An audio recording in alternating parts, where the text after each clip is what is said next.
Team Canada, skating off in all directions. This is Now You Know. I'm Rob Snow. The answers you need from the people in the know. This is Now You Know with Rob Snow on News Radio. If there is supposed to be a Team Canada approach to dealing with the incoming Trump administration in the United States, you would never know it, because it doesn't sound like the players are reading from the same playbook.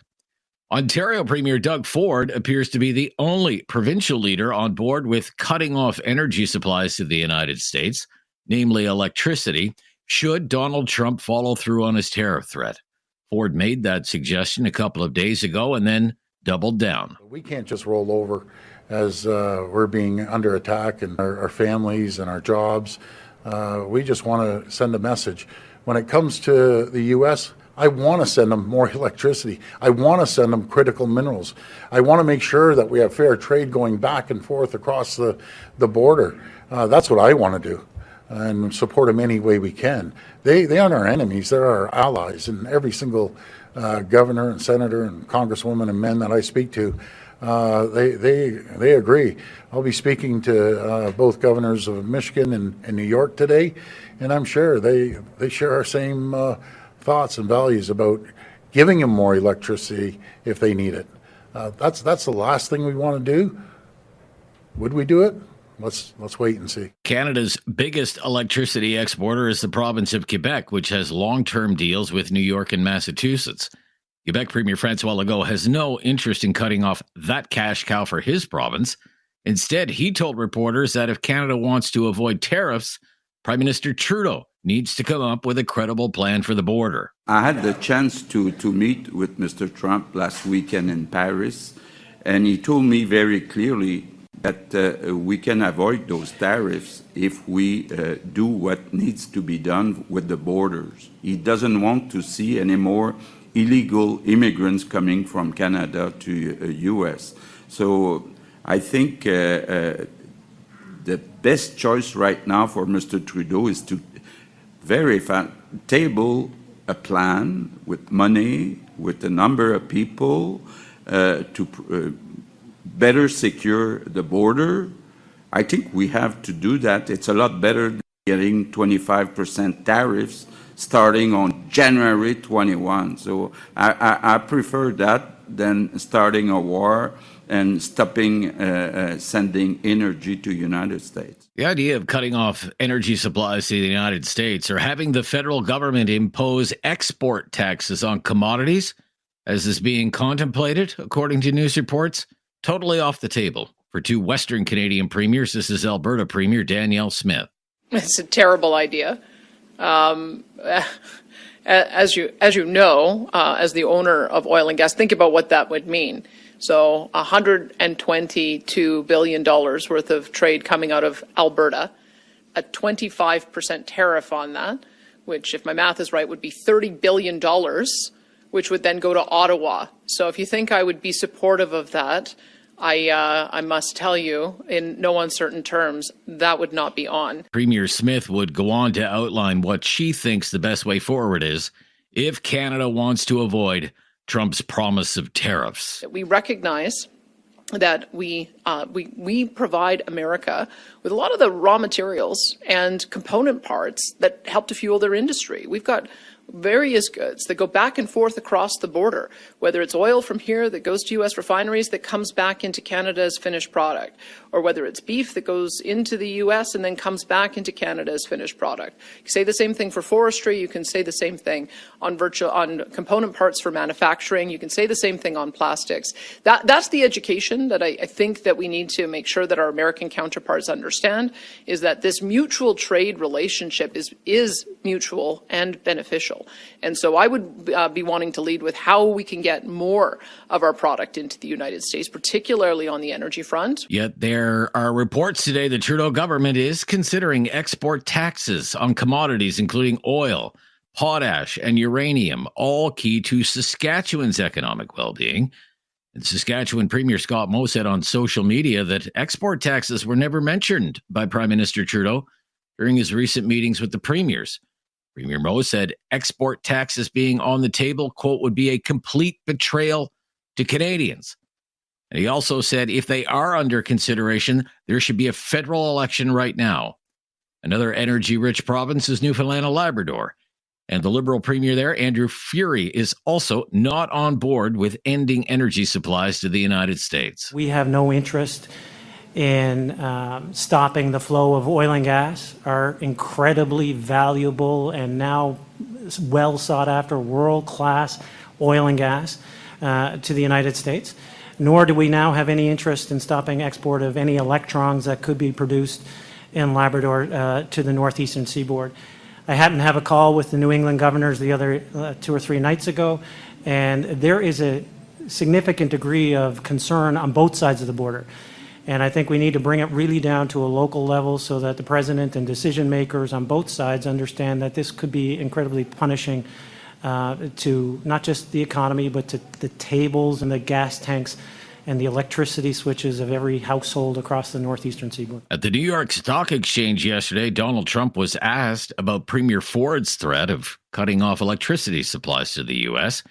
He said, quote, "That's fine," but then told a reporter from CNBC off camera that he hopes he can work something out with Canada. I'm Rob Snow. This is Now You Know. This is News Radio.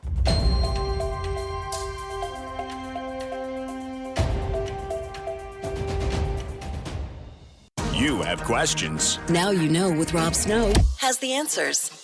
On News Radio. Well, he's our expert in communications, crisis communications, political communications, branding, and leadership. Barry McLoughlin is the president of TLC, Transformational Leadership Consultants. Barry lectures at the Telfer School of Management at the University of Ottawa and at the MBA program at the Shannon School of Business at Cape Breton University. Great to hear from you. Good to hear from you, Rob. So the government has asked the Industrial Relations Board to order an end to the Canada Post strike and get those workers back to work. Now, that's a 72-hour process. The earliest people might get back on the job at Canada Post might be Monday. That is, if this board says that is necessary. There is a process here, but I would like to know what you think about the government's decision here to move in 11 days before Christmas Eve after a month-long strike and finally take some action. What do you think, Barry? Well, I think they realize it's damaging. It's damaging to small businesses. It's damaging to 190,000 Canadians waiting for their passports and 50,000 for their work permits and so on, and all the kinds of things that are critically important. I think maybe they had underestimated, how important is Canada Post today with everybody, using other services and digital, et cetera. But I think they realized that this is hurting us. And this decision is done the day before the implementation of the GST holiday break. Imagine that, all the small businesses have to, of course, recalibrate all of their systems in order to try to somehow figure out how to do this at the same time as they can't mail out anything, et cetera, et cetera. It was a disaster politically. So I think they finally did about, I think they were 2 weeks too late in this. I think they knew 2 weeks ago this is kind of going nowhere and we're going to have to really, do something. It is a critical service for Canadians. It actually is. And I think they should have moved quicker. But there you go. At least they're realizing now we better do it or else we're all in trouble here. Yeah. The only thing that would make it a more classic Friday news dump would be if they did it at 4:00 in the afternoon, as opposed to maybe sometime in the morning. It's amazing to me that they did it. They waited until Friday to make this announcement when it seemed clear to everyone that these were two sides that were at an impasse. They haven't had any talks in a couple of weeks, and even the moderator said it looked pretty hopeless. Now, when it comes to either the union or management, the employer, do you think either side looks better than the other? What do you think here? Just kind of in the PR war. I don't think either side looks particularly good in this. Don't forget the union. I mean, I used to be a vice president of the National Actors Union, so I know what it's like to be in a position in which your memberships have high and strong expectations of you, and you're going to be tough, you're going to be strong, and you're going to not blink. But I think, and that would have gone on. My worry about this is for those workers, several months without a paycheck is profoundly damaging to their family pocketbooks. So I think that in a way they're being saved out of this, still staying strong and trying to get the best deal they can. So I don't think they'll be hurt by their union members, and they don't, I hate to say it, but they don't really overly hypersensitive about the public. But I do think that they realize that I think they should realize there's no real winner in this. This is like who loses the most. And the government knew it was starting to lose. That's not a good thing.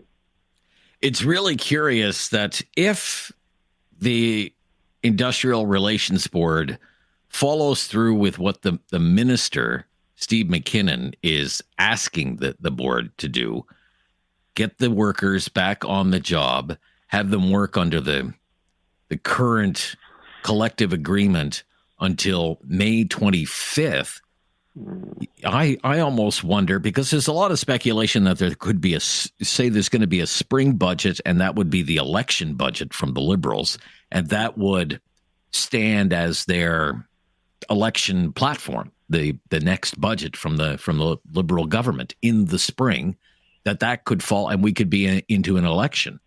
So maybe this whole Canada Post thing isn't settled until the next government is in place, whether that is another Liberal government or a Conservative government or what have you. The timing is curious. May 25th. It makes me wonder why did they pick that date?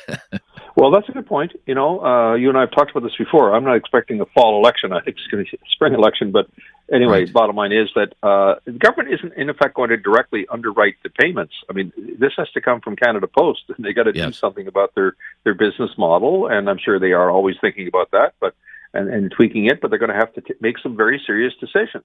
One of the major things is, we're going to probably lose door-to-door service at some point here.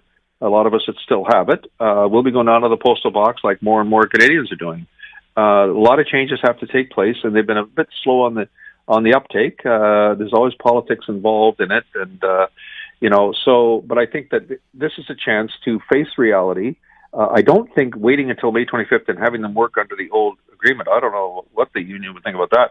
I don't know how the workers would respond to that. Well, they're denouncing it. The union is out with a statement denouncing this whole thing, of course. Yeah. Yeah, there's no way they could agree to that. And I'm a little surprised that he's giving them that level of direction to the board. I don't know why.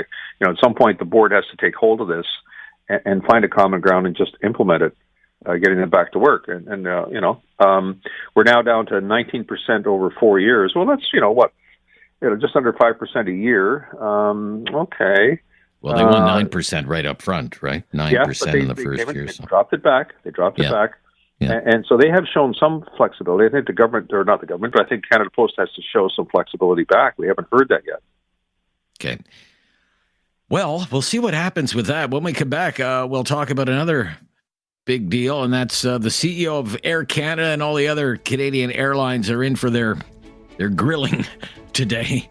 They're coming to Ottawa to be spanked by politicians over policies for carry-on bags. Barry advises executives about how to deal with these exact situations. We'll ask him about it when we come back. This is News Radio.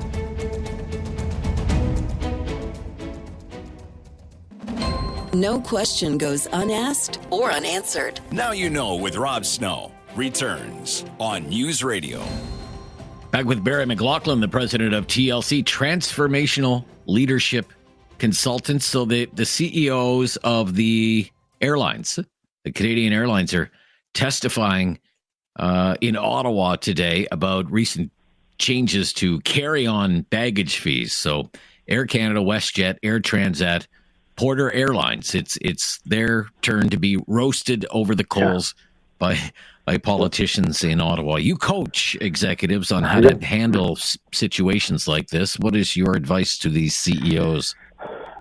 Well, I think they have to realize that, when you do something today, it becomes political. Here you are before a parliamentary committee having to explain yourself. That is the world we're in. Public policy does play into almost everything that used to just be seen as kind of a marketplace issue. Secondly, I think they can't go in and fold before the committee. Okay, never mind, we're not going to do it anymore. I don't think that's credible. I think they have to go in and explain very clearly why they did what they did. What are the benefits, offsets of that? They also have to demonstrate that, this is in line with, if you look at all the American airlines, all of them flying in and out of Toronto, and Air Canada competing heavily in in many of its destinations with American Airlines, all of them have this category, and you charge to pay for your seat, charge to bring on a bag. I would sell also the downside consequence of not doing this. I mean, people that fly regularly, I'd be one of them. The people that are stuffing everything they possibly can into those things above you, underneath you, elbowing you out of the way, dashing over to put another bag in there, getting away with it. And even if they don't, they got it all figured out. I'll go to the gate and they'll say, I'm sorry, we can't. And it'll be checked free right at the gate. So when you get off the plane in Toronto, there's your bag right there. You don't have to line up and get out. So they figured out everything to avoid checking their bags. Right. So I think there are many, many flyers that go, wait a minute, I paid more, so I don't have to do that. I'm an Airplan Elite member, lifetime. Why? Because I had 1 million miles 20 years ago, and so I don't have to go there, thank goodness. But I'm aware that there is, when I look on that line, there's like 3 or 4 categories. If I just do one up for an extra $100 on both ways, I could get the ticket, I could get my seat. You're making a decision as a consumer. They're not forcing you to always choose that category. So I think you have to really explain it well, not be defensive, but also be understanding of people, having, concern about it. And we'll look to see if we can tweak any part of this to make it better. But I don't think they should either fold or dig their heels into the point where they just become arrogant. Because Air Canada in particular does have tremendous market advantages in Canada. We're fully aware of that. I was involved in the privatization of Air Canada, and Air Canada came in with an amazing equity already built in, all these incredible, So I'm just saying that they're all getting more and more competitive with each other, and you mentioned them already, and the Canadians like choice, and this is another choice as a passenger. So to me, you need to kind of stand up for what you do without digging your heels in. Okay. Well, that's our time for today. Barry McLoughlin, always great to hear from you. Great to hear from you, Rob. Yeah, thank you so much. Barry McLoughlin is the president of TLC, Transformational Leadership Consultancy, lectures at the Telfer School of Management at the University of Ottawa and at the MBA program at the Shannon School of Business at Cape Breton University. Still ahead, Tom Korski is the managing editor at Blacklock's Reporter. We have a lot to talk about with Tom today. We'll get his thoughts on what the Labor Minister announced, Steve McKinnon, in Ottawa, ordering the Industrial Relations Board to end the Canada Post strike. Meantime, postage is going up again. Stamp rates are going up again in the new year. As a matter of fact, effective January 13th, the government has approved a 25% increase in the price of a stamp. One of the many stories that we'll be talking about with Tom, the GST holiday as well. Critical thinking is not dead. Now you know with Rob Snow. Returns on News Radio. Well, he's been minding Ottawa's business all week long. Tom Korski is back with us, the managing editor at Blacklock's Reporter. How are you today? I'm well, thank you, Rob. Yeah, very busy today. Big news today with the labor. Really? Yeah, with the labor minister asking the Industrial Relations Board to end the strike at Canada Post. In your experience, Tom, I mean, when the labor minister asks the Industrial Relations Board to intervene in a labor stoppage like this, does the Industrial Relations Board ever say no? No, they don't. They're all cabinet appointees. It's interesting about Labor Minister McKinnon, though, who will give speeches about what a great friend he is of Labor. By our record, he has made a record as the first post-war Labor minister in Canada, in Parliament, to force an end to strikes or lockouts 5 times since August. That would be August. So that'd be 4 months. 5 times in 4 months. 5 times. The Minister of Labor has forced an end to perfectly legal strikes or lockouts. Unions are furious. I do not see the NDP leader anywhere today. That's a record unmatched by past Conservative Labor ministers that everyone loved to hate. Kelly Leach, where is she now? And there were others. He's number one with a bullet. Steve McKinnon. He will give a speech about the rights of labor that would make Jesus weep. It's that beautiful. It's just the strike parts that he doesn't like. Yeah. So, I mean, I'm thinking here, Canada Post, the railroaders, port workers, WestJet. And there was also Canadian Union of Public Employees strikes at the Port of Quebec. Oh, okay. And they had been out for almost, over a year. And he forced an end to them, and the same thing, issued a directive to the Canadian Industrial Relations Board that forced them into binding arbitration. As you mentioned, Teamsters. And what they're doing, Tom, what they're doing, because they're in a minority government, and they know that they can't get back to work legislation through the House because they won't get the NDP to support it, and the other two parties, the Bloc and the Conservatives, would love to hang them out to dry on this. This is the back door. They're using the back door. There's absolutely right. It's a legitimate legal question, though, and it's a point of argument between lawyers. And in fact, the Teamsters Council has filed an appeal on this in the Court of Appeal. Can a labor minister even do that? Just simply issue with a stroke of a pen, force an end to a strike with a direction to the Federal Labor Board? That's a legitimate question. Meantime, when Canada Post gets up and running again, maybe Monday of next week or Tuesday of next week, it can go on losing about $3 million a day every time it's open for business. So to that end, the government is approving a hike in postage rates. Tell us about that. The first of many. It's the second in a year. It takes effect January 13th, 25%. A domestic stamp is going up to $1.24 from 99 cents. 25% increase. The total increases since May, that is, so May to January, is over $100 million in stamp rate increases. The Canada Post management and their corporate plan table in Parliament have said, look, if there's going to be more, they will pay more. And of course, comment has been made by heaviest postal users, that's small business, that this becomes counterintuitive. The more you charge, the fewer customers you have. The greater the deficits, the more you charge. And this has been going on for years. What's never made much sense to me, though, is, I mean, the price of a stamp is going to go, a domestic stamp, to $1.24. Okay, early next year, it's going to $1.24.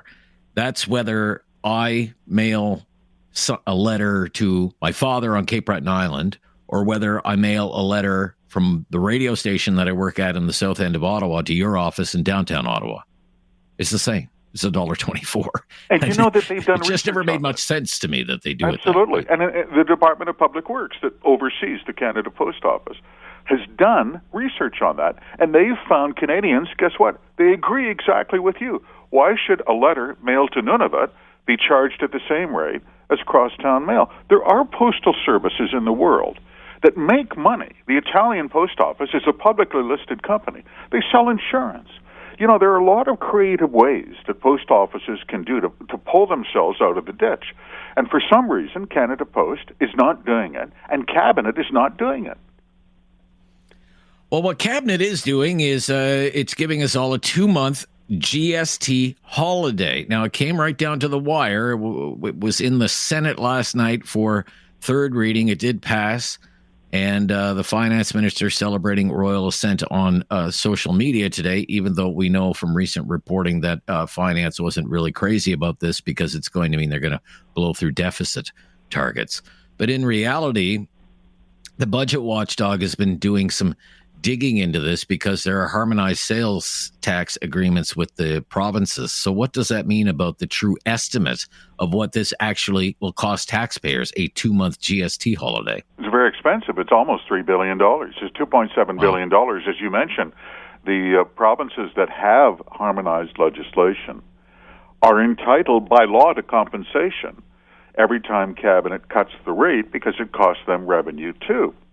And the budget office accounted for that revenue, and he comes up with a figure of at least $2.7 billion. It's very expensive. By the way, Rob, I can keep this short. Something very interesting happened in the Senate last night when they passed that bill. 10 Liberal-appointed senators, Liberal appointees, walked through the snow, showed up for that vote, and either abstained or voted against a Liberal money bill. That almost never happens in the world. That's 10 Liberal appointees who no longer fear or respect the Prime Minister and don't think he's going to be around very long. Tom Korski is going to be around with us a few more minutes. He's with Blacklock's Reporter. He's with us every Friday because he's been minding Ottawa's business, and we'll be right back. We have to talk about it's good to work at CMHC, I'll tell you. Looking for a job? I know it's a tough job market out there. Brush off the resume. Apply to the Canada Mortgage and Housing Corporation. You'll be rolling in it when we come back. Now you know with Rob Snow continues on News Radio. We're back with Tom Korski. He is the managing editor at Blacklock's Reporter. Let's talk about Canada Mortgage and Housing, of course, which offers mortgage insurance to Canadians. Canada Mortgage and Housing, according to the government's own figures, has about 2,357 employees, around 2,400 employees working there. How much do those people make at CMHC, Tom? Well, it's typically a salary that comes up near six figures, especially if you're an executive. Okay. Calculation on the Commons Public Accounts Committee that the salary for executives averages over $300,000 a year. By the way, that's more than a member of Parliament, more than a senator. These are executives at Canada Mortgage and Housing. We know the CEO is paid over $500,000 a year, $551,000. Plus, of course, there would be bonusing on top of that. MP Tracy Gray, she's from Kelowna, BC, did a calculation based on the publicly available figures. It's, believe it or not, a lot of confidentiality involved. And she came up with a calculation of an average salary of about $65,000. So, and that's for even the lowest level MP. It's a pretty good life, Rob. Yeah. So the average salary for an executive at the Canada Mortgage and Housing Corporation would be about $311,000. And then the bonus on top of that would be about $83,000. So we're up to close to $400,000 if you're an executive at the Canada Mortgage and Housing Corporation. And if you are an executive at the Canada Mortgage and Housing Corporation, what is the likelihood that you received a bonus? Oh, if you put your pants on in the morning and went to work, you got a bonus. Like the only people, I think the dead executives didn't get a bonus. I mean, it's 95%. 95%. Which means people who were, mysteriously disappeared or resigned or have unfortunately passed away did not get their bonus. Yeah. Almost $50 million, all told. It's huge. In bonuses. Colleen Volk, the CEO, forgive me, it's a very inept appearance at the, Commons Human Resources Committee. She would not tell MPs what individual executives received in pay, would not say what they received in bonuses, said the mere criteria used to determine bonuses was also top secret. Rob, whatever happens after the next election, there are going to be governments looking to privatize because they're going to need the money for health care dollars. The private sector is capable of insuring mortgages. Nobody really needs the CMHC. And CEO Volk, forgive me, some people know what time it is and some people don't. And she did not get it when she's discussing the secrecy of bonuses for employees insuring mortgages for the benefit of taxpayers of Canada. All right. Let's turn our attention to Marco Mendicino, a former Liberal cabinet minister, still a Liberal member of Parliament, and he was the public safety minister during the Freedom Convoy when the government invoked the Emergencies Act. And I remember when he did that. Certainly remember. I interviewed him multiple times during the Freedom Convoy, and during his testimony, he repeatedly claimed, we did it because the police wanted us. And yet, during the inquiry, time after time, the RCMP comes before the inquiry. Did you need the Emergencies Act? No. Ontario Provincial Police, do you need the Emergencies Act? No. Ottawa Police, did you need the Emergencies Act? Did you plead with the federal government to invoke the Emergencies Act? No. And yet this was the claim for Marco Mendicino at the time. We did it because the police were begging us to do it. So that's testimony, I think, that could come back to haunt Marco Mendicino. What's going on? Oh, and how? There are opposition MPs now who want him censured for contempt of Parliament. What does that mean? Well, on the very least, It's humiliating, and it doesn't help with your re-election campaign in Eglinton Lawrence, Toronto riding, where Mendicino's the MP. You know, it's interesting, Rob. You're absolutely right. His version of events, I hated to do it, doggone it, to invoke emergency powers against these peaceful demonstrators, but the cops begged me to do it. No corroboration, and in fact, the internal documents at the Ontario Provincial Police, Municipal Police, and RCMP exactly contradicted Mendicino's story. It's fascinating, isn't it, how far the reach of the Freedom Convoy has been. It has ruined the career of just about everybody who's been involved below the level of the Prime Minister. I can go down the list of public officials who have abruptly retired or been fired who were implicated in the use of emergency powers. It's really something. They're after Mendicino. They want his hide. Okay. Well, let's wrap up on a little bit of lighter fare, stuff you really can't believe what you're reading. This is why you need to subscribe to Blacklock's Reporter. Why was a retired federal IT consultant seeking thousands of dollars in damages from the government? He's Michel Thibodeau. He's a frequent flyer in federal court, and he's almost famous. And what he does is he likes to go on websites. He typically doesn't like to leave home to do this. He likes to go on websites and look for English-only signage or text on websites that would be in technical breach of the Official Languages Act. And then he will claim $1,500 in damages for each offense he finds. He had a claim in federal court for $15,000. What were the offenses? Well, he saw a sign on an Ottawa sidewalk that said, in English only, danger. And another one was a janitor sign said, caution, wet floor. What did Mr. Thibodeau tell the federal court in his affidavit? He said, my rights are infringed. It causes me frustration, stress, and loss of enjoyment of life. Right. A federal judge threw out the case.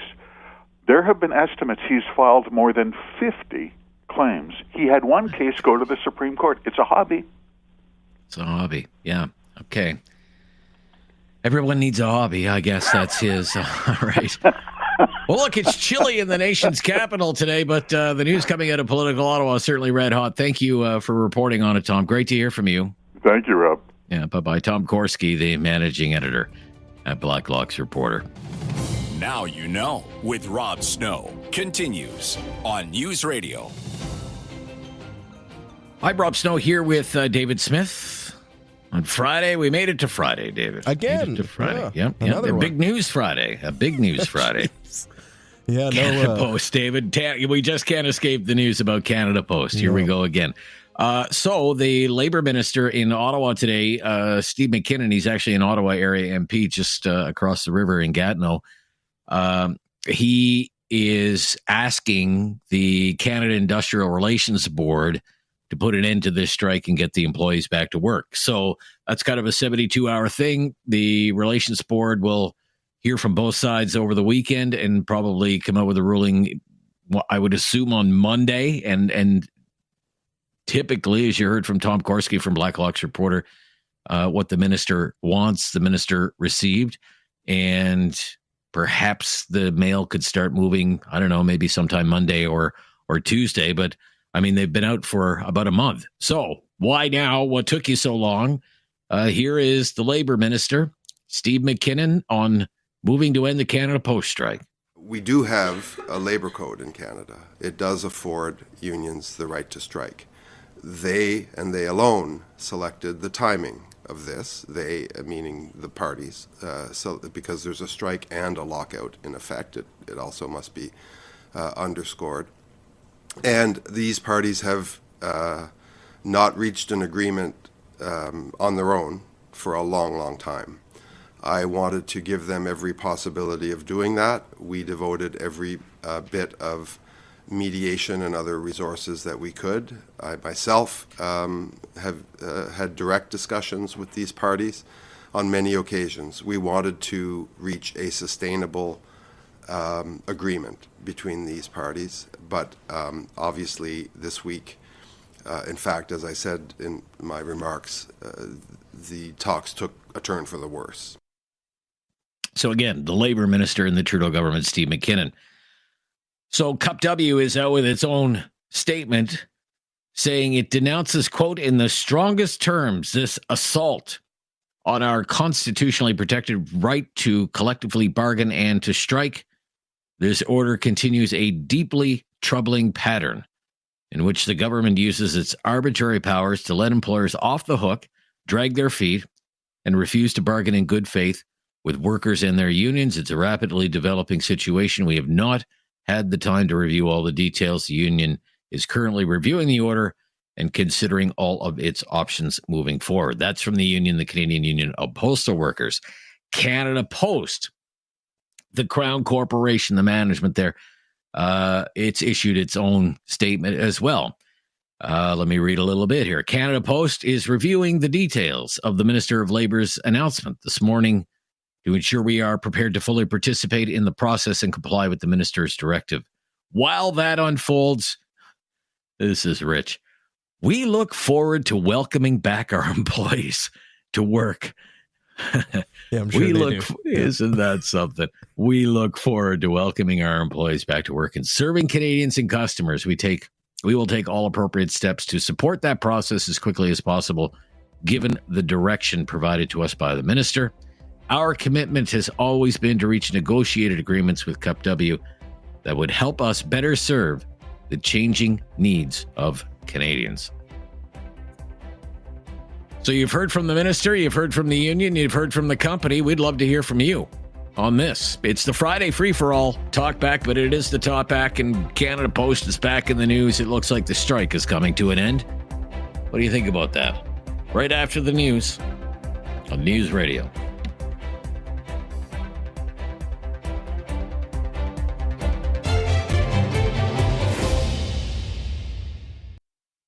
It's time to talk back.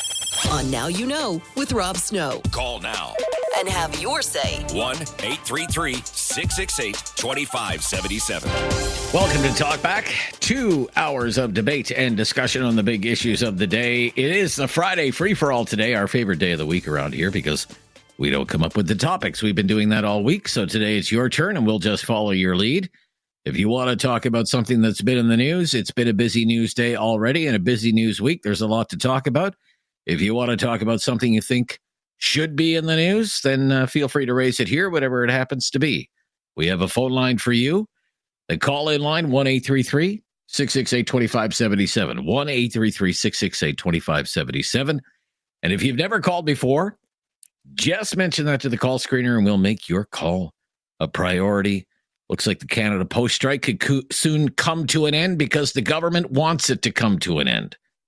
This is the big breaking news today. The Labour Minister, Steve McKinnon, announced in Ottawa this morning that he is calling a timeout. He is going to ask the Canada Industrial Relations Board to order those workers back to work and order them to stay on the job until at least May. And the current collective bargaining agreement will remain in place until then. And there's going to be an inquiry into why the two sides couldn't come to an agreement. So let's listen to the Labour Minister. This was in Ottawa not that long ago, about an hour and a half ago. Go ahead, Dave. Well, I'm not at the table, so I can't comment on, nor is it my role to comment on this respective offers and informal discussions at the table. But suffice to say that positions appeared to have hardened, and it became very clear to me that we were in a total impasse. Total impasse. So what do you think of this decision? To me, kind of a day late and a dollar short, or a few $1 billion short for hard-hit Canadian businesses and charities. I mean, it's 11 days until Christmas Eve. And it was in the news a couple of days ago. One of the news outlets talked to some experts in Canada Post and logistics and said there's probably such a backup now that any hope of getting something for Christmas in the mail is pretty much ruined from a delivery point of view. It's no secret things weren't going well. There haven't been any talks in weeks. The two sides, whenever they exchanged offers, just seemed to grow further apart. And let's face it, the government could have taken this action on the first day of this strike, which was about a month ago. And yet they waited until now to to try and get things going again. Certainly, just politically, you would have to think the NDP is not going to be happy. Organized labor, generally speaking, is not going to be happy because here is the government and it's stepping in, ending another strike. They're not going through the House of Commons to do it and passing back to work legislation. They're going this route, the backdoor route. And the argument could be made every time the government does this, it erodes workers' rights. And if you're an employer in this country, why would you bother negotiating with your unionized workforce when you could just wait them out? And then the government will order an end to the strike. And from a workers' rights point of view, that is a valid point. And I'm not even a big union guy, but I can see that point. So look, I know we've talked more than a month about the dire situation at Canada Post, and now the government is finally moving in and trying to get an end to this strike. Feel free to offer an opinion on that. Do you agree or disagree with the government putting an end to the Canada Post strike? 1-833-668-2577. But it is the Friday free-for-all, so we are wide open on topics. If there's something else on your mind that you would like to raise, go ahead and do it. Susie in Airdrie, thanks for calling. Susie, you're on the air. Hi, how are you? I'm good, Susie. How are you? I understand you work at Canada Post. Is that right? I do. How do you feel about this? Oh, I have so many mixed emotions, but the biggest one right now is just anger and frustration. Who are you angry with? I'm angry with the labor minister. We have been sitting out on the picket line. We're not just employees. We are also customers too. We do have things that are in the mail stream that are held up as well. But I just spent 4 weeks on a picket line, sitting beside a fire, doing everything I can to stay warm so that we could get a good negotiated settlement, and it has literally just been ripped out from underneath me and all of my 55,000 coworkers. So I've worked for Canada Post for 19 years. Okay. And in those 19 years, I have gone through a lot of collective agreements, and never has Canada Post ever accepted one of our proposals. And never, when we've been forced back to work, whether it be binding arbitration or legislated back to work, never has the government accepted one of our proposals. They always side with Canada Post. Okay. What do you think was the impasse here? Well, Canada Post is screaming losses, right? Yeah. $748 billion, whatever it is. But you know what? They're including investments in that loss. You have to invest in a company to keep it going. So they're screaming all these losses, and they're cutting back on us, the lower people, that process the mail, deliver the mail, and make this happen. They're not cutting the 23 people they have at the top that are making the six-figure incomes. They're cutting the people at the bottom. The people at the bottom deserve recognition. They deserve to be paid for what they do. They deserve better benefits. We deserve to be able to expand services and create more jobs. Make Canada Post, as Trump says, make Canada Post great again. You know what I mean? All right. Okay.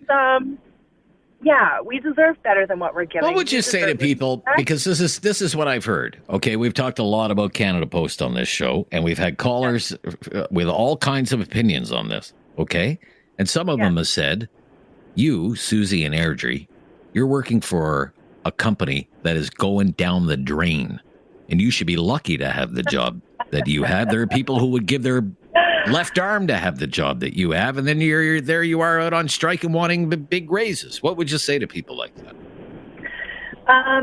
Well, I mean, I giggle obviously because I find it entertaining how people feel like we already have this great job, but honestly, unless you work inside Canada Post, you don't understand our struggles. People don't believe the amount of struggles we go through, the bullying, the harassment, the lack of staff, the overworking. It's not a positive environment. I haven't found one Canada Post facility that has a positive environment. All right, let me ask you one final thing. If the Industrial Relations Board does what the minister wants it to do, which is widely expected to happen. When you go back in on Monday or Tuesday, I mean, what are you up against there? What are you expecting? Well, I'm hoping for some empathy from the corporation, from supervisors, some understanding, because there's going to be a lot of stress. There's going to be stress, anger, uncertainty. There's going to be excitement to be back. But we need a little empathy when we come back in until we get our feet back underneath us and figure out what our future holds. Because right now, our future is in the hands of our union and the hands of the corporation, and we are literally just sitting ducks waiting to see what happens. All right. All the best. Thank you for calling. Yeah, good to hear from you. Yep. On Canada Post, as a Canada Post worker, Susie in Airdrie. I'm Rob Snow. It's Talkback. Friday free-for-all Talkback. So whatever's on your mind today, we'll roll with it. 1-833-668-2577. Canada Post stories, big story today. Have something on your mind you want everyone to know? Call now. Hello. 1-833-668-2577. It's Talkback on Now You Know with Rob Snow. Friday free-for-all Talkback, but Canada Post, big story today with the Labour Minister moving to end this strike, this month-long strike by Canada Post. Kyle in Listowel, what do you think of that news? Kyle, you've been busy. You've told us since Canada Post went on strike. You have your own courier company there. So what do you think of this? Well, I mean, it's good and bad. Honestly, I'm so backlogged that I cannot take any more parcel delivery till the new year now, just because of how backlogged it is. And they say in logistics that for every 1 day of delay or cancellation, it's 4 days of catch-up. So that's the general rule is for 1 day of all this stuff, it's going to take about 4 days just to get 1 day of stuff all caught up again. But I feel for the workers. I feel for the communities up north. You know, they were the ones that really need this more than, I guess you could say, people in the big city. Rob, I got the list from Santa Claus right here. It seems like you're a good boy. You're on the nice list. So I think you might be getting something, you know. Oh, nice. Thank you. Honestly, Rob, I feel for the Canada Post workers, right? Because they're the ones that really, they're the bottom feeders, right? They're the ones that are really wanting to make a livable wage and stuff. They're the ones that are going out there all the time. Like, I get it. Like, I'm working 13 hours a day. It's cold. It's minus 17 right now. You know, I got to go. There's some places that are really, really icy and stuff, right? But again, those northern communities that only have access by air, that are remote, ice roads and all that stuff, they really need it. So I think it's a big relief on that end, and I hope that both sides just finally just come to an agreement and just get it done and over with, Rob, because I think everybody in Canada is tired of it. But anyways, if I don't talk to you, Kyle. Have a good weekend. Merry Christmas, my friend. You too. Yeah, bye-bye. Dave in Halifax, former Canada Post employee. Dave. Hi, Dave. Yes, I was. Hi. I was an employee for 32 years in various, out in Vancouver, Halifax, and various capacities, and I know the system very well, and been through many strikes, by the way. Barrels of wood burning to keep warm. You know, to me, it's almost like a self-destruct button on both sides. It's almost like this is the most profitable time of the year if they make a profit. And you heard that other couriers can't keep up with the volumes that Canada Post is unable to deliver. So that does say something about the volumes. And it is the money-making time for a lot of employees. They do get the overtime and what have you. And they've been out on the street now, I would say, for over 30 days, right? So you will never make up for that back pay, unfortunately. I was always relieved in some sense because we just got legislated back to work in the past, right or wrong. But it was a relief. You spend your 2 weeks, 3 weeks out on the street, and you get back to work. It gets resolved. You get your retroactive if you've got a pay increase or whatever. But no, it was. I don't know how they're paying their bills. Honest to goodness, you know. And I know a lot of members that are both man and wife that are both employees. So you know, we all have, as you know, times are tough out there these days. You know, you got to come up with the bucks to pay your bills and groceries and what have you. And I think to a degree, it is a relief in some ways, but I think you mentioned, why would you wait this late? You got 11 days of delivery, if that, really. Let's be real. It's just it's 11 days today, but they won't be back until Monday or Tuesday, right? So if that best case scenario, right? And they've just lost a fortune of money. Unfortunately, it's just stupidity. It just, you know what, Rob? I think it's like a self-destruct. And but I will say also, it is upper management. It's top heavy. I don't know how many presidents there are in Canada Post. You know, the U.S. has one vice president. and I think Canada Post has 20 somewhat vice presidents with staff and everything else. So I will say that much. It is top heavy, and they could stream that easily, in my opinion. But right. I'm not siding with the worker. But I always look at both sides. I was a union rep, and I had to see where my paycheck was coming. And there's a need for the post office. There's no doubt about it, right? There is. But this is just self-destruct. It's insane, in my opinion, and it's sad. It really is sad for all parties involved. Thank you very much. Appreciate the insider knowledge there. Yeah, good stuff. Okay, Friday Free for All Talkback. I'm Rob Snow. Be right back, and we'll take more of your calls at 1-833-668-2577. This is News Radio.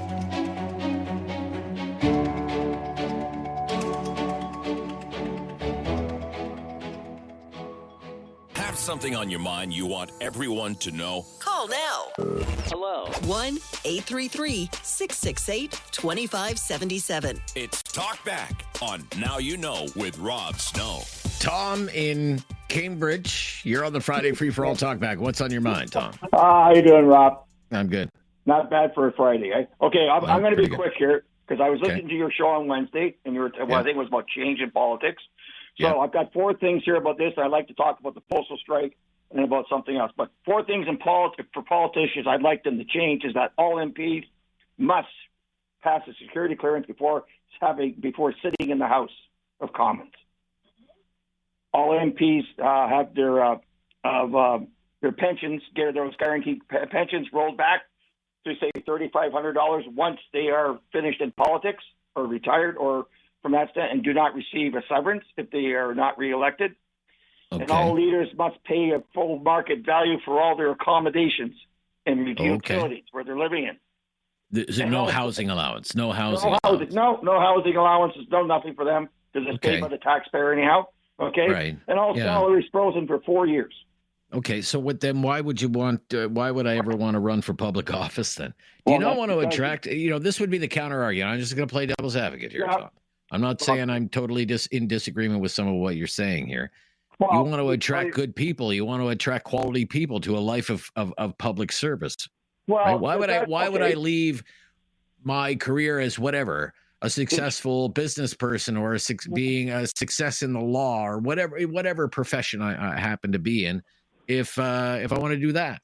Well, Rob, come on. If you're in politics for that reason, and you're in politics for the wrong reason, if you're already financially secure and able to do certain things, and you've entered politics, and you're in politics to actually represent your constituents and the people that you're supposed to be fighting for, or are you looking for this guaranteed stuff? You're already financially situated to begin with, because the way the systems work right now, I could run for politics for any political office because I don't have a certain amount of money in my bank account. I may not have a grade 12 education or a college degree. Okay. It doesn't mean I'm not a good person or qualified. It just means I don't meet that certain criteria. Okay. All right. Second of all is that if we want to fight the tariffs and everything else, just not go to the United States. Stay home. See Canada first. There's a lot of great things in Canada that you can see that won't cost you $1.42 on the exchange rate going across the border. Sure. Right? Okay. And, on the Canada Post strike, just because we're a little tight on time, I want to take another call. Canada Post. Canada Post? Well, it could be worse. It could be Ronald Reagan saying we're going to fire you all right from the top to the bottom, and we're going to burn it down and start all over again. Well, again, I come back to this. When Ronald, I don't know how many times I have to repeat this. It was an illegal strike. Those air traffic controllers did an illegal strike. They were on strike illegally. They deserved to be fired because there wasn't a legal strike. And he gave them the opportunity to go back to work, and they didn't, and that's why he fired them. Okay, thank you for your call, Tom. Let's go to Steve in Calgary. Wants to talk about border security. Steve. Well, they don't show up for work on Monday. They're all fired and have to quit their job. Anyways, I remember that time. Here's my simple question. Okay. Why are armies not allowed to protect your border? I never understood. We got 68,000 members of the Canadian Armed Forces. They're not actively, shooting war. We use them in forest fires and floods. I remember once upon a time they were used for snow removal. Yeah. This would be good practice. Yeah. They're already I suppose, but anybody who's been following, the human resources situation at the armed forces right now knows that they're stretched pretty thin these days, and they're having a tough time recruiting people right now. I'm talking about combat soldiers. But my point is, if I'm the mayor of Estevan, Saskatchewan, I'm now supposed to provide police services in my municipal budget to also now control the border. Well, I mean, we'll see what comes of this border plan. I don't know if that's going to be part of the border plan, having, a municipal police force become some kind of border security force. I'm not sure if that's the plan. The Trudeau government says it's going to spend $1 billion on border security, helicopters and drones and new officers. The thing is, when are we going to see that plan? The minister said this week it'll roll out when it rolls out. Well, that's not very helpful, is it? We'll be back right after the news. Have something on your mind you want everyone to know? Call now. Hello. 1-833-668-2577. It's Talkback on Now You Know with Rob Snow. It's the Friday free-for-all talkback, but the Canada Post strike is the dominant talker today. The government looking to end that strike. Labour Minister Steve McKinnon announcing in Ottawa today that he's calling a timeout, asking the Canada Industrial Relations Board once more to order those workers back to work. They could be back on the job Monday or Tuesday. And if the board follows through with the minister's request, they would be on the job until at least May 25th under the rules of the last collective bargaining agreement. Remember, that bargaining agreement expired a year ago. So let's go to Robert in Calgary on this one. Robert. Hi there, Robert. Good morning, Rob. Yeah, hi, Rob. I'd like to talk about Canada Post. By all means, yeah. I have 3 points, and I'll be quite prepared. First off, Canada Post has to re-examine their delivery methods. I'm guessing that half of the product goes into their big mailbox units, and the other half are foot delivery. And for foot delivery, certainly it's not economic. And I know personally of 2 delivery people who start off their day at 7:30 in the morning, and they're done their route by noon, and they get paid for 8 hours. We should all go to mailbox units and end all home delivery. Number 2, I realize city-urban folks are quite different. I don't need any mailbox. Everything that comes to me is e-commerce. The rest is just all flyers, which are tossed. So, yes, for sure, rural folks, it is an issue that needs help. And number 3, Canada Post wants to start a delivery parcel system for Saturdays and Sundays. And I have got no idea why they want to do that and who needs it. Well, they say that's to better compete with private enterprise. Is that an issue that they're going to be able to actually compete because now they can send something on a Saturday or Sunday? Who is in such urgency they need a package that day or that weekend? Well, the fact is that private delivery companies are delivering on Saturdays and Sundays, and Canada Post used to do very well in the parcel delivery business, but now with the so-called gig economy companies, they're down to, I think it's 30%. They used to be much more than that. They have 30% of the market. They want to get more. And so these would be part-timers. Yeah, but I think most of it is efficiency. I know I ship Canada Post. It takes maybe a week to get something from Calgary to Ottawa, and I can send something by another courier, slightly more expensive, but it's there in 2 or 3 days. Okay. All right. Good points. All around, though, Robert. Thank you. Thank you, and happy holidays. Same to you, sir. Just gathering reaction to the news that the government wants to end the Canada Post strike, ordered those workers back to work. I mean, I just think what took them so long, 11 days before Christmas. And, I mean, it's been in the news in recent days. The backlog at these sorting facilities is way too long now to save Christmas. Untold damage done to so many businesses and charities, remote northern communities. They lost a lifeline for about a month, all while the government sat there and did nothing. And Canada Post is still going to lose money hand over fist the way things stand. The workers were being offered raises. They do have a good pension plan. wanted to be able to bank more sick days, wouldn't budge really on the company hiring more part-time workers, work on weekends. And on the flip side, this is a government, this liberal government, that would swear on the holy book that it's worker friendly, but gosh, the trend is when there are strikes and lockouts, it moves and orders workers back to work, and every time it does that, what does that do? Sends a signal to employers. You don't really need to negotiate with unions. The government will order them back to work anyway. I'm not a big union guy, but anybody can see that with their own two eyes. I mean, it's a clear erosion of workers' rights, the right to collective bargaining. My gosh, the NDP must be livid about this. If we see any remarks from Mr. Singh, the leader of the New Democrats, we'll be sure to pass those along to you. Richard is in Kitchener. Hi, Richard. Oh, good afternoon, Rob. Hi, Richard. Just wanted to chat briefly. Hello? Yes, go ahead, Richard. Yeah, just wanted to chat briefly about some of the issues that have been communicated regarding the effects of the postal strike. As a Canadian taxpayer, I resent having to pay my share of the billions of dollars that are lost on a regular basis by Canada Post. Yeah. I've been recently Again, if I could just interrupt right there, Canada Post says it is not funded by taxpayers. Even the losses are not funded by taxpayers.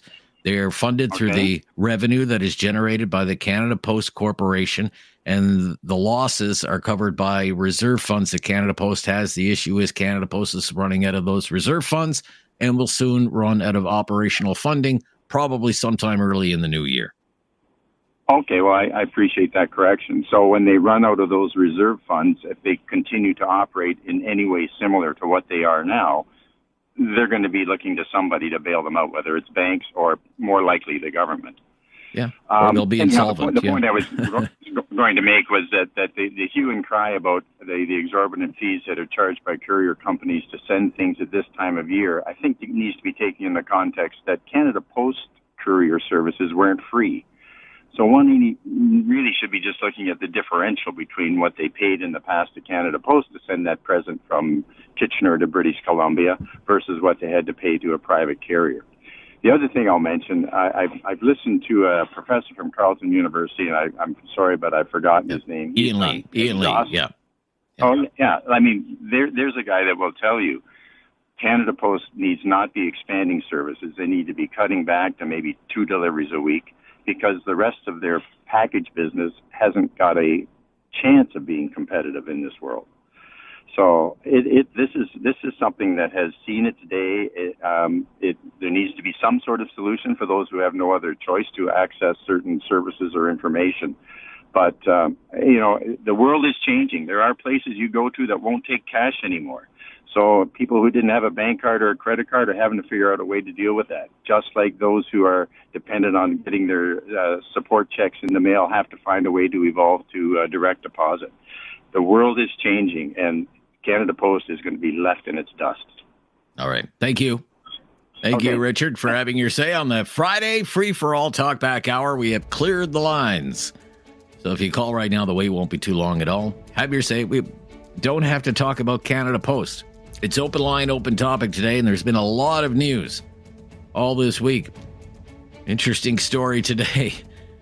Prime Minister Trudeau eating very well during his summer trip to Italy and Switzerland. We'll tell you more about this expensive and rather weird trip that Trudeau and his entourage took to Europe this summer. When we come back.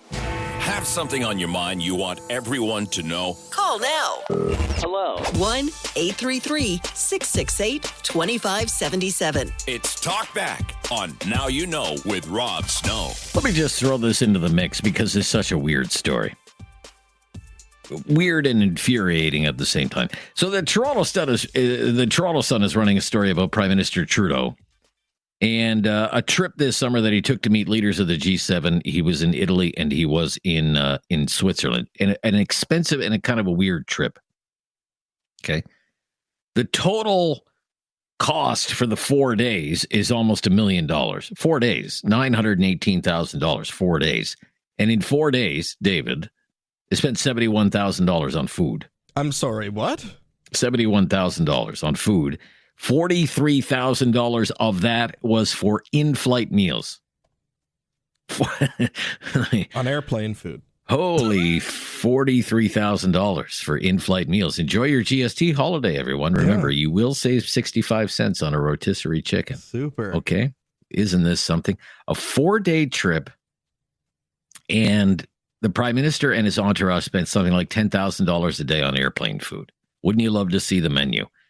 $71,000 just for food, $17,750 a day for 4 days. Life is good at the top. But here's the weird part. Okay? I'm just going to read from this story. Quote, the trip began with a visit to the last remaining Sam the Record Man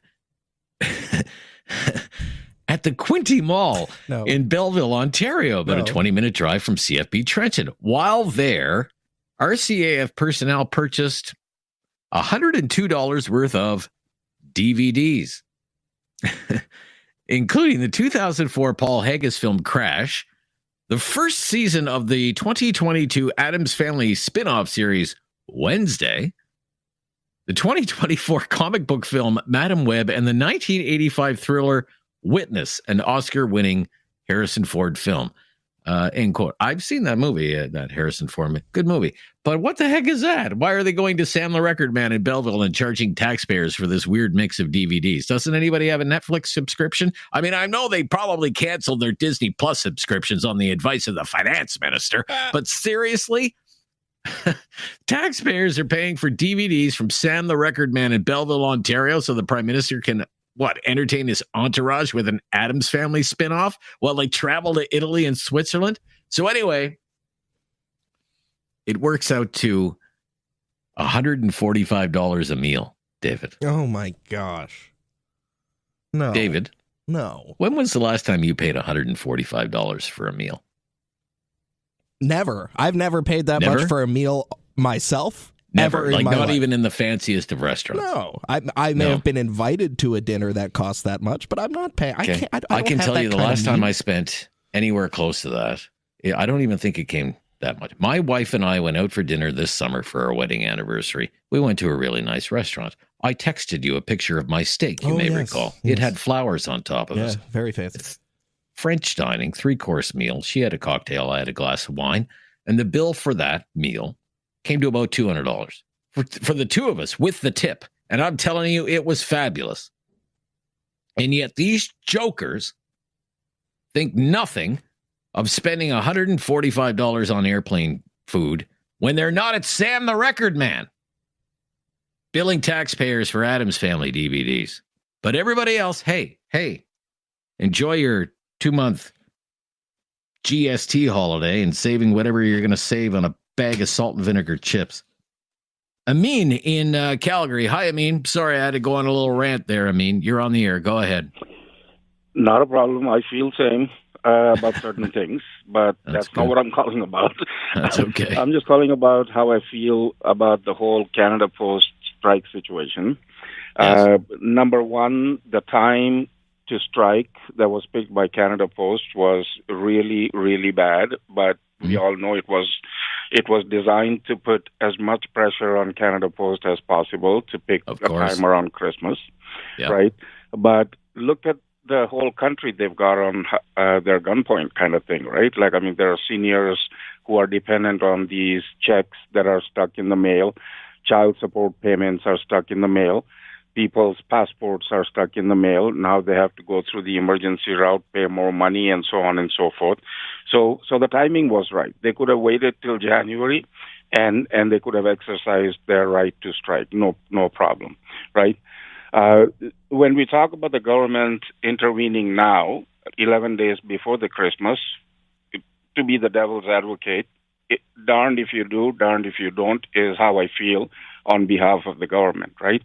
How long does one think the government has to wait for Canada Post and CUPW to do their circus before the government finally intervenes and says enough is enough? Having said that, the inquiry hopefully in May or by May will determine and find out which of the two parties was being the hardest to get and was being the most difficult and not cooperating with the offers that the other party was giving. So we'll find out, right? We'll know where the issue was. Okay. All right. Thank you, That's Amin. all I wanted to say. And you have said it, sir. I appreciate it. Thank you for your call today. Be right back. I'm Rob Snow. Have something on your mind you want everyone to know? Call now. Hello. 1-833-668-2577. It's Talkback on Now You Know with Rob Snow. Eric in Cole Harbor, you're on the Friday free-for-all. Eric, go ahead. Yeah, listen, you know what? When I heard you talking about that trip to Italy and Switzerland, you know what I thought? That song from the 70s, Clowns to the left of me, Jokers to the right. Here I am stuck in the middle of Rob. You know what I mean? It's just, Rob, I can't say anything about that. I don't have the vocabulary. Anyways, I'm tired of this insanity about Trump now. I don't have a picture of Trump with two candles beside it in my room or anything like that. Okay. Right. But let's Neither look do I. at his first, look at the architect of his economy in his first administration. The guy is going to come back. Navarro, I think his name is. They're not going to play this 20. They're just playing this 25% tariff deal as a fulcrum to clean up the borders, and they're right about that. Something has to be done. Okay. Then you look at, he's supposed to be, such a misogynist. In his first term, he spent $250 million letting to try to encourage women to get into the STEM faculties in universities. He made the United States energy self-sufficient. In our money, they were paying about 45 cents. Well, he also, there was also the lawsuit, about E. Jean Carroll and what he did to her, and grab her by the what and all that stuff. Right there. Okay. He has said and done disparaging things to women. Let's face it. Cheated on his wife. I mean, he's not. Okay. He's not an angel when it comes to women. No, but that's something between him and God, and between him and his wife. That's nothing to do with anything to do with us. Let's look at the policy that affects the general population. You know what I mean? There's no doubt what you just said. I don't dispute that. But his economic policies were very good. He had people under his administration 6 to 7% increase in their disposable income, right? So with Biden, it went down 8%. Everything went up, although there's some factors considered to consider with COVID and all that kind of stuff. Some of the stuff that says about him is correctly right. Is he a savory person? No, not 100%. But as an administrator and doing good for the people in general, and his policies are very good. And he's not going to deport 3.5 million people. Obama did that. I think it was 1.5 million. We will see where things are in 4 years. We'll see where things are in 4 years. I got to go because I want to fit in one more call before the top of the hour news. Thank you, Eric, though. Appreciate it. Good to hear from you again. Earl is in Halifax. Earl. Hi, Earl. Hey, Rob. How's it going? Good. Just wanted to say that I think that Canada Post needs to pivot and make a run at all these other gig workers and try to bring them in under their envelope if they want to get basically bring up the wages of everybody. Is the only way they're going to be able to make their current way of life continue. From my perspective, you can't compete with them. If I want to send a present out to Calgary to my sister, I'm going to call Amazon. I'm going to order the present that I want to send there, and I'm going to send it to them for free. How can anybody compete with that? They sell and deliver the product. Okay. Interesting. Okay, thank you. Good to hear from you. Look, we're going to introduce a new topic. It is the Friday free-for-all, but I really want to get your take on these. What's going on with these drones? Can somebody explain to me what's going on with these drones over New Jersey? Anyone have any theories? I'd love to hear them right after the news on News Radio. It's time to talk back. On Now You Know with Rob Snow. Call now and have your say. 1-833-668-2577. Welcome to the final hour of Talkback for this week. It is the Friday free-for-all. We don't come up with the topics on Fridays. It's your turn. We'll follow your lead. Whatever it happens to be, big, small, major scandal, minor pet peeve, 1-833-668-2577, 2577. Canada Post has been a big issue today. A lot of people with a lot of opinions on Canada Post, with the government moving to end that month-long strike. Steve McKinnon, the Labour Minister, announcing that in Ottawa today. Workers at Canada Post could be back on the job Monday, maybe Tuesday. So feel free to share your thoughts on that. Let's go to John in Calgary. John's been waiting. Hi there, John. Are you there? Almost every day I listen to or watch Question Period in the Canadian Parliament. Watch it on the TV. And every time I'm watching, some Liberal will get up and answering a question, but instead of answering the question, they say, why doesn't Pierre get his security clearance so he can review these documents, so he can keep Canada safe from Chinese or foreign interference? Every day, that is their answer to a question. Some people understand why, other people don't. If he signs, you help us understand why. Go ahead. I'll tell you a little story. Many years ago, I signed a declaration under the Official Secrets Act, and it's in that I swore that I would not reveal any of the contents of this file. They handed me a file. The file said eyes only. Meant it could not be photocopied, it could not be shared. That was it. You read it and you handed it back. All I had to do was read this thing and identify whether or not certain sections were accurate and whether or not certain photographs, the people in the photographs, who they were. That's all I had to do, but I had to sign the Official Secrets Act, and that does not end. It does not mean that one day I can go out and tell somebody everything that I saw in that file. That is for life, and it's a long time back, but I believe it's treason if you violate the Official Secrets Act. So, if Pierre Poilievre gets the security clearance and reads these eyes-only top-secret documents, in Parliament, Globe and Mail announces that they have got proof of corruption on this particular Liberal. They've got the pictures, they got the documents, they got the canceled checks. Globe and Mail releases that. Pierre Poilievre steps up and says anything about that. He is now can be charged with treason because that information was in the documents. Well, I don't think it's treason, but there are lengthy prison terms that could accompany that. It's a pretty serious charge.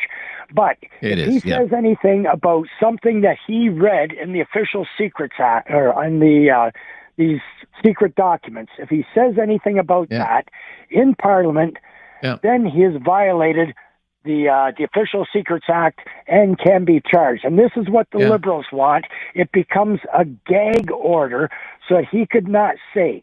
If he had pictures of Trudeau shaking hands with Mao Tse-tung as Mao Tse-tung hands him over a bag of cash, if it appeared in the Globe and Mail, he can't say a thing about it. You've explained it well. Okay, we got to go. Thank you, because we have other calls to get to, and I want to introduce look, is this a lighthearted topic? Is it a serious topic? I don't really know, but it's certainly all over the news. Drones over New Jersey. Okay, drones over New Jersey.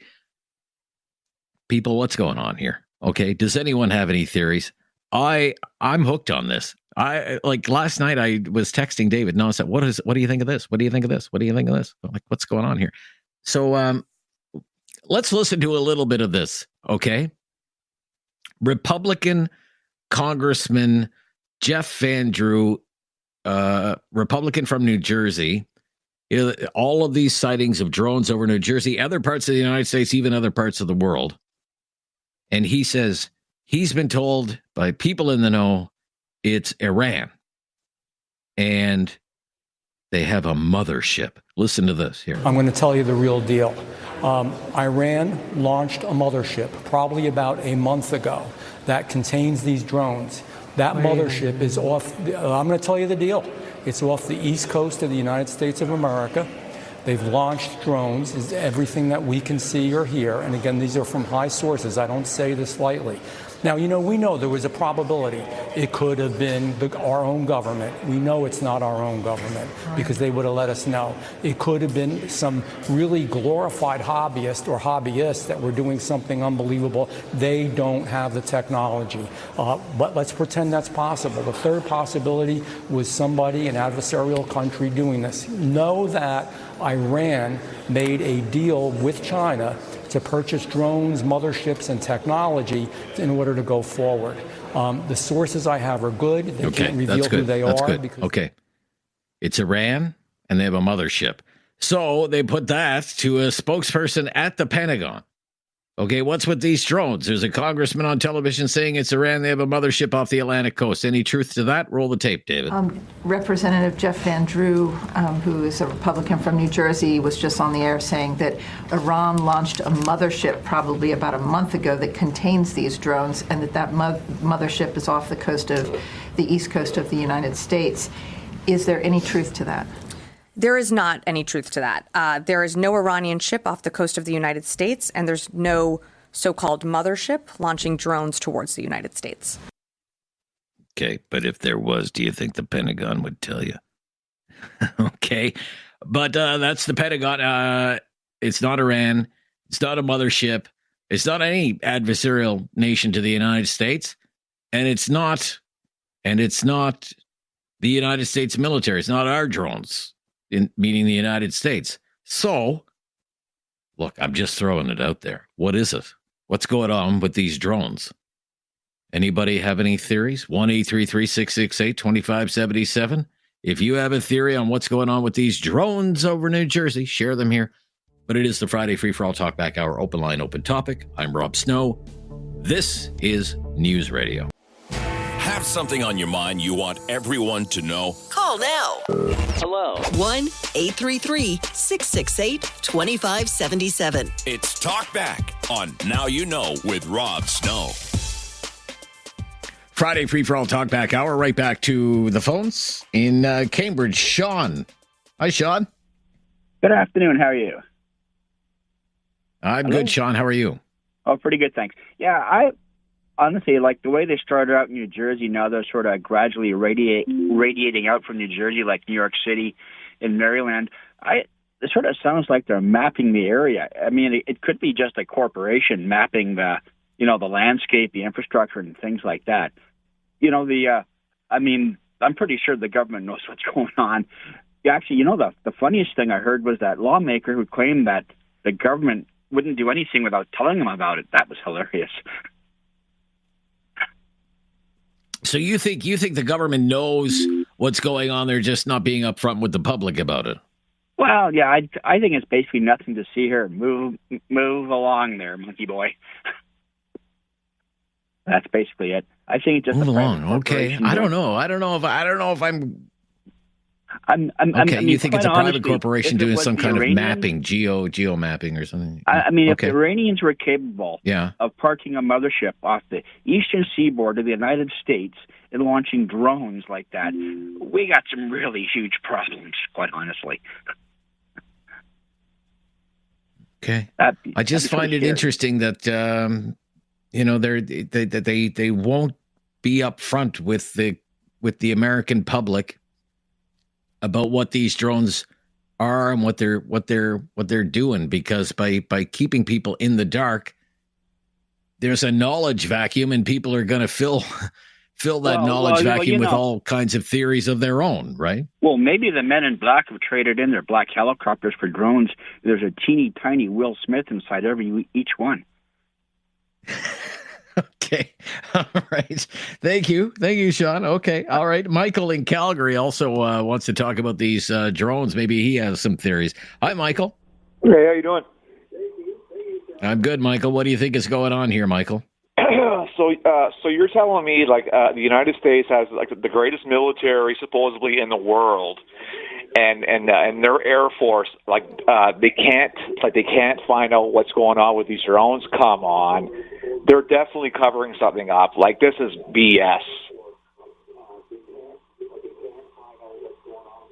Well, if they're covering something up, what could it be that they're covering up? I just think it's probably a bunch of maybe nerds are just playing like a big joke, and they can't. They basically can't. Like they can't. They don't know what's going on. Like they can't get them, and they're so embarrassed that they're just basically.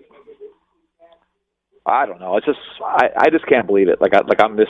It's bewildered how how the greatest military can't. Right. Like they're being. Yeah. Well, isn't that it? Right? Isn't that it? I mean, think they're being outwitted by, say, super smart drone hobbyists. Exactly. That's what I think it is. Yep. I really do. Because this is. Thank you. And one more question, or one thing I like to say too, is my Christmas wish for Canada is for the Liberal government to fall, because they are destroying Canada. Okay. And I hope and pray that in the new year we have some great news. I hope we have an election.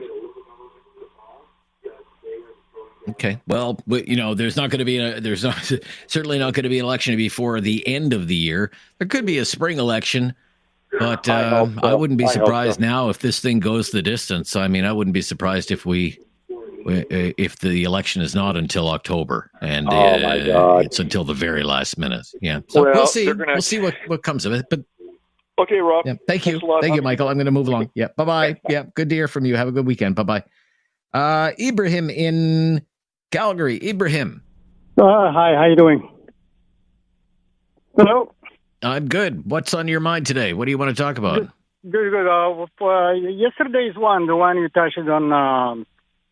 Doug Ford's electricity were cutting from Michigan and other cities, the one you touched yesterday. Other states, yes.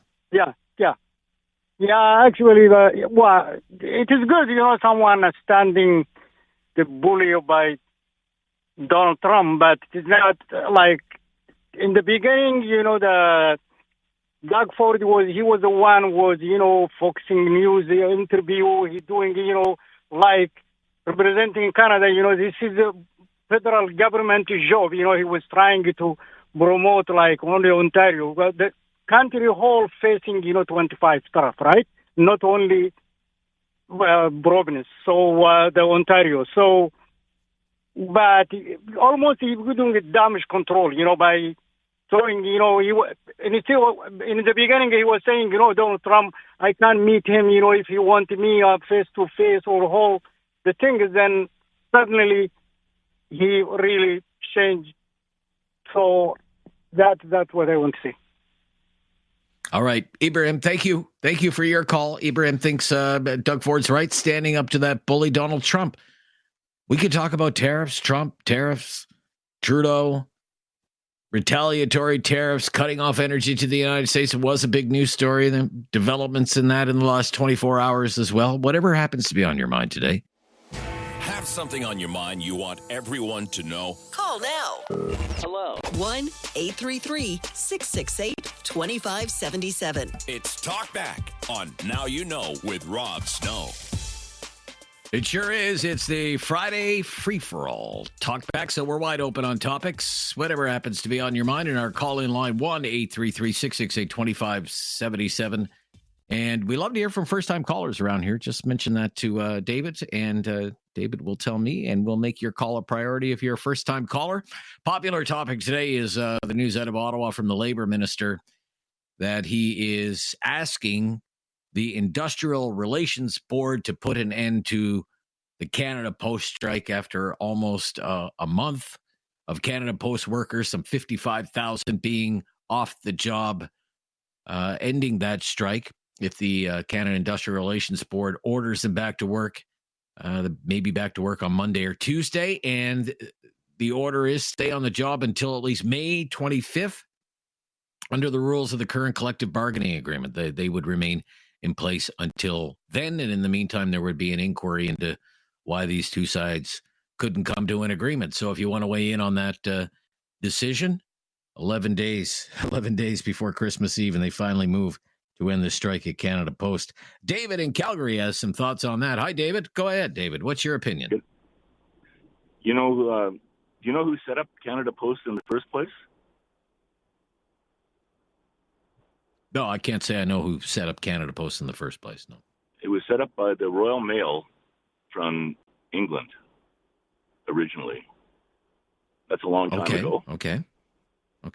So this week, sure thing, the UK government sold the UK post office, the Royal Mail, to a Czech billionaire for $4.55 billion.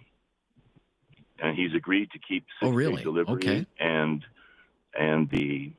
not fire anybody. Have you heard of that? I did. I missed that story. It's on BBC.com, so it's not like some conspiracy thing. If you just Google Royal Mail, sale of Royal Mail, it's a fellow from Czechoslovakia, for the Czech Republic, pardon me, and he's a billionaire and bought it for $4.55. The deal just closed yesterday. So why can't we look at other things like that? We just can't let these things run into the ground and expect that the union and the management can somehow work it out when the whole system is flawed. It needs to be completely revamped or sold to somebody. Yeah, I have this story right here. Thank you for directing me to this. The sale of Royal Mail, this is right from BBC, to Czech billionaire Daniel Kretinsky's EP Group, close to being finalized, could be confirmed within the next 2 weeks, according to sources. He has agreed to make extra concessions in order to clinch the takeover. The BBC understands unions have been meeting with Kretinsky advisors this week, and while some sources say they remain wary of him, the Communication Workers Union, CWU, said meetings with the EP Group have been constructive. Isn't that interesting? That's the first I've heard of that. Thank you for bringing that to our attention. Yeah. Well, it just kind of shocked me that nobody's talking about that. All they talk about is how much a letter costs or how much per hour. But there's big picture things at play here. Anyway, thank you for taking my call. Yeah, really interesting story. Thank you for directing me to that and alerting me to that. That is really interesting. The story goes on. The entrepreneurs already offered the following guarantees in a bid to secure the deal. Maintaining a one price goes anywhere universal service, which means it has to deliver letters 6 days per week, Monday to Saturday, parcels Monday to Friday. Promise not to raid the pension surplus. Keeping the brand name and Royal Mail's headquarters and tax residency in the UK for the next 5 years, and respecting union demands for no compulsory redundancies to take place until 2025. Wow, isn't that something? Very, very interesting for you to point that out. Thank you so much, David in Calgary. Good stuff. Interesting development. Friday Free for All Talkback on News Radio.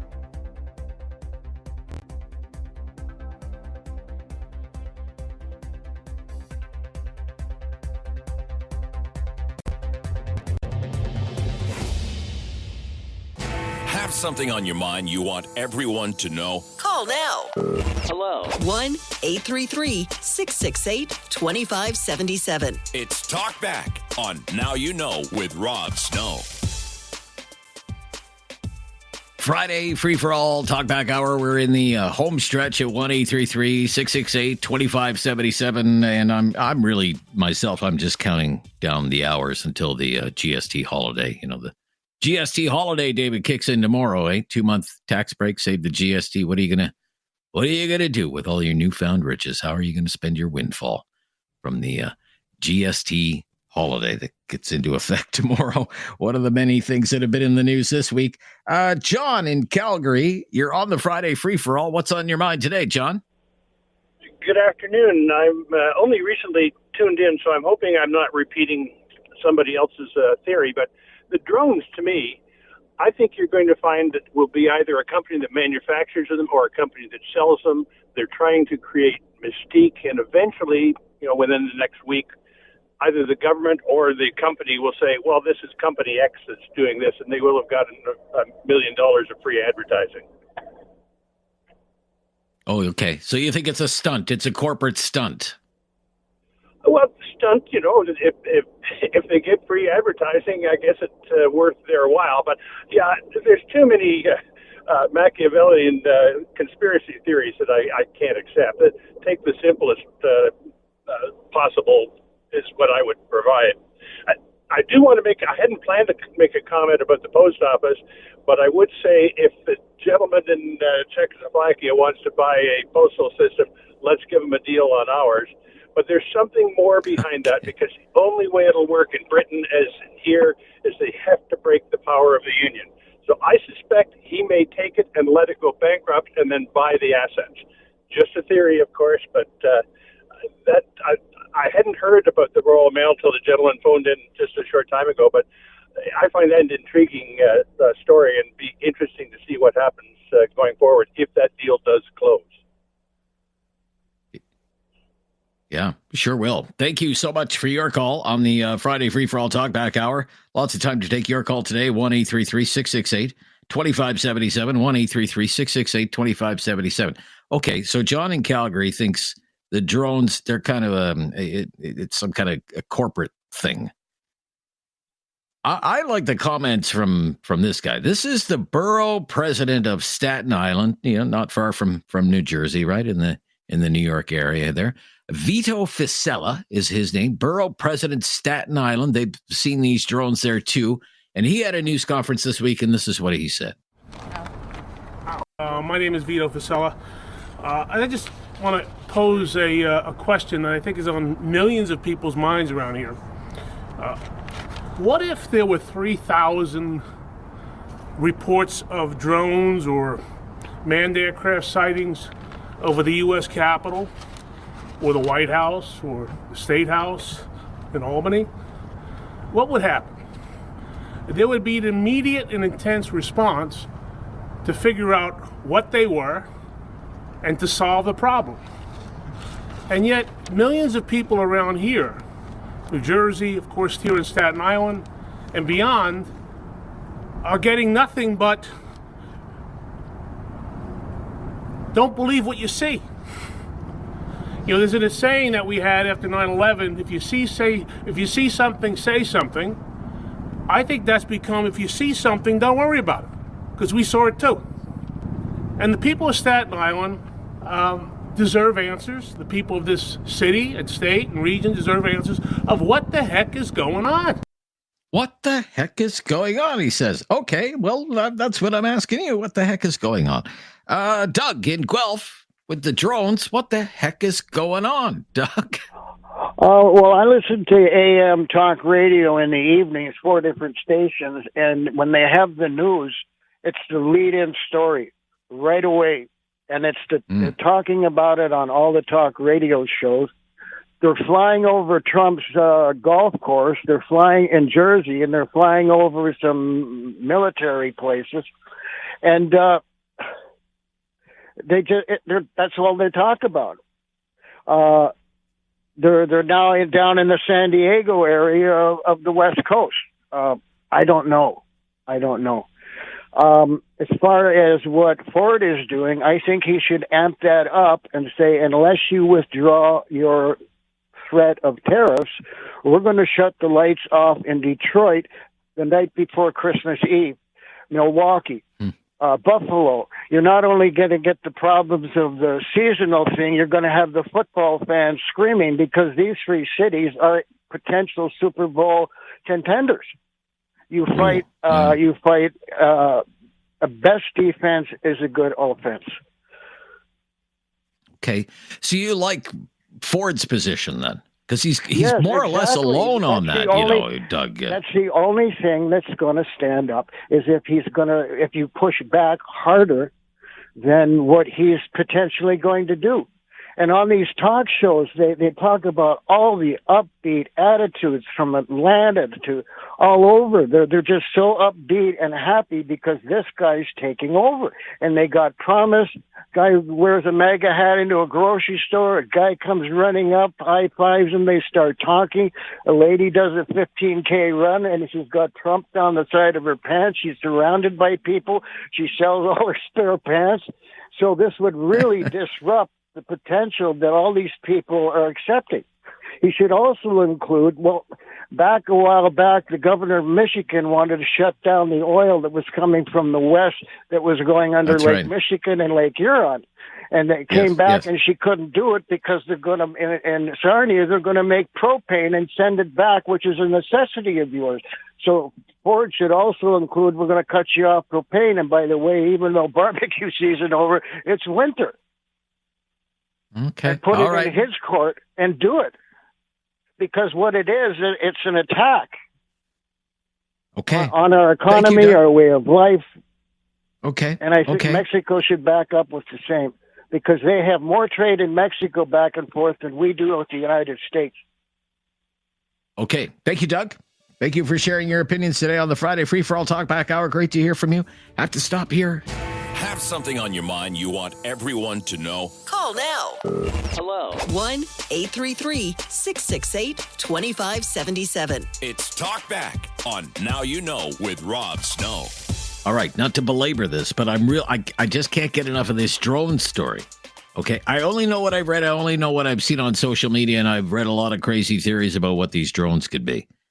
So at the White House, the top advisor at the White House on issues like these is John Kirby, National Security Advisor. What are these drones? What are these drones? This is what John Kirby said. This is the official line from the White House. Okay, go ahead. We have no evidence at this time that the reported drone sightings pose a national security or a public safety threat, or have a foreign nexus. The Department of Homeland Security and the FBI are investigating these sightings, and they're working closely with state and local law enforcement to provide resources using numerous detection methods to better understand their origin. Using very sophisticated electronic detection technologies provided by federal authorities, we have not been able to, and neither have state or local law enforcement authorities, corroborate any of the reported visual sightings. To the contrary. Okay. So they don't know what they are. They don't know what they are. Okay. Some of them this has been going on for weeks now. And some of them are as big as cars, they say. They appear to come in various shapes and sizes. There are reports people tried to launch their own drones in order to get a closer look. The batteries on their own drones went dead. So I don't know. I'm just saying it's weird. What are those things up there? What's going on there? Okay, if you have any thoughts on that, 1-833-668-2577. Is the invasion underway? Tim in Alberta wants to talk about energy. Tim, good to hear from you, Tim. Go ahead. Hey, Rob, how's it going? I'm fine, sir. Good. I'm fine. You've been asked that 100 times.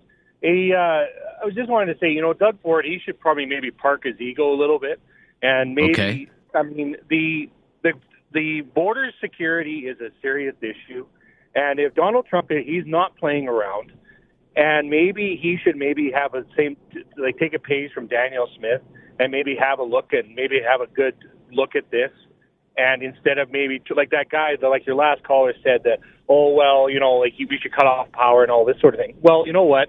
Donald Trump doesn't really care because he's a bigwig. He's going to be the president of the United States again. And he knows the ins and outs of what can go on and what's what. And he's a small little, Doug Ford is a small little player in his sandbox compared to what he is. And I think that he needs to maybe step it up a little bit, stop, have a look and see what's going on here, and maybe go have a look at the border. And maybe if he just did that, he might solve something here. Truthfully. Okay. Truth be told. All right. Very interesting. Okay. Thank you. I mean, the big development overnight on this was that the Trudeau government is thinking about slapping an export tax on some major commodity exports to the United States, like oil from Alberta, for example. $122 billion worth of oil shipped to the United States from Alberta every year. Uranium, potash, two very important commodities for Saskatchewan. And needless to say, the premiers of both Saskatchewan and Alberta are not impressed with that news that the Trudeau government is thinking about an export tax. Total non-starter, as we told you, from Danielle Smith, the premier of Alberta. And the Saskatchewan premier, Scott Moe, said it never even came up in any of the meetings with the premiers that they've had two meetings with the prime minister now about these tariffs from the incoming Trump administration. Never came up. So much for Team Canada. And then you have, to our caller's point, Tim, Doug Ford, for better or worse, I mean, he sounds like a lonely premier bellowing about how he would cut off electricity exports to the United States, which, by the way, are worth $1.3 billion a year to the Ontario economy. Premier Legault was asked about that since Quebec is an electricity powerhouse. Hydro-Quebec, of course, one of the biggest electricity utilities in the world. And Legault was like, yeah, I don't think so. I talked to Trump and I told him, Trump told me we have to fix the border. That's this big thing. They asked a Newfoundland premier, who happens to be a liberal premier. One of the only two liberal premiers in the country, Premier Fury. What do you think about this idea? Stopping energy shipments to the United States, whether it's electricity or oil or whatever. Nope, not on board with that. Not on board with that. We export a lot of oil to the United States and electricity. So we're a big no on that. Welcome to Team Canada, folks. Like, who is coaching this team? Who is the captain of this team? Can you even call this a team? Because we seem to have a lot of leaders who are pretty much doing their own thing. That is a major development in that story. And I wonder if it's even constitutional. Natural resources and the development and exploitation of natural resources. Gosh, it's like this Trudeau government just doesn't get it. It's the exclusive domain of the provinces. I don't know. Can the federal government come along and say, well, yeah, it's Alberta's oil, but we're going to impose a massive tax on it if they ship it to the United States? I don't know the answer to that. I'd be curious to know. Trade war. Who really wants a trade war with the United States? 1-833-668-2577. Have something on your mind you want everyone to know? Call now. Hello. 1-833-668-2577. It's Talkback on Now You Know with Rob Snow. Final few minutes here of the Friday Free For All Talkback Hour on trade and Trump and tariffs. Linda in Calgary. Hi, Linda. Hi, how are you? I'm good, Linda. Thanks. What's your opinion? I'm not sure why everyone's what their knickers in a knot so quickly. I think that he has been very clear, and the people that Donald Trump is appointing. This tariff is specifically to change what is not happening at the border: security and fentanyl. Bottom line, full stop.